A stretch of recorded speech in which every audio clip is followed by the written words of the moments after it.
RHS Bridgewater represents a number of firsts for the Royal Horticultural Society. It's the first time that the Society has developed a garden entirely from scratch. It's also the first time that the RHS has built a garden in a heritage context. And it's the first time that the RHS has built a garden directly adjacent to such a big urban centre as Manchester. The key work horticulturally that's going on at the moment includes the repair of the walls in the walled garden, which is a gargantuan task but is coming along really well. We've also got the lake work, so it's been drained out now. We've got to desilt it, and then we'll be fixing around all the banks before filling it up next year. And thirdly, we've got an army of volunteers working their way through the woods, salvaging materials on the one hand, but also clearing a lot of the rhododendron ponticum which is invaded through the site, and just knocking that back and opening everything up ready for planting.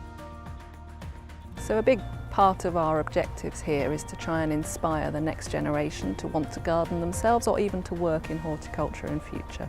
So we'll have a whole range of activities. We're building a learning centre with 2 classrooms and also a teaching garden, and that's primarily aimed at school children, primary schools. We'll also offer up to 20 traineeships and apprenticeships and have a whole programme of much more high-level horticultural training opportunities.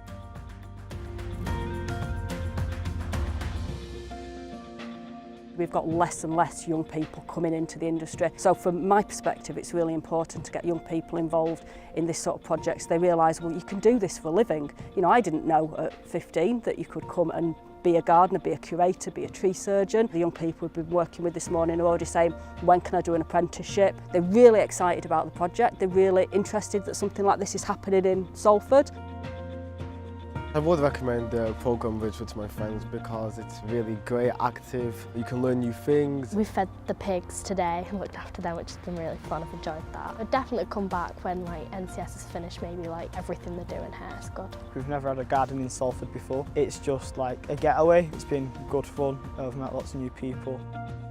The really big advantage of the garden being so close to Manchester is that we can outreach to such a wide audience of diverse people.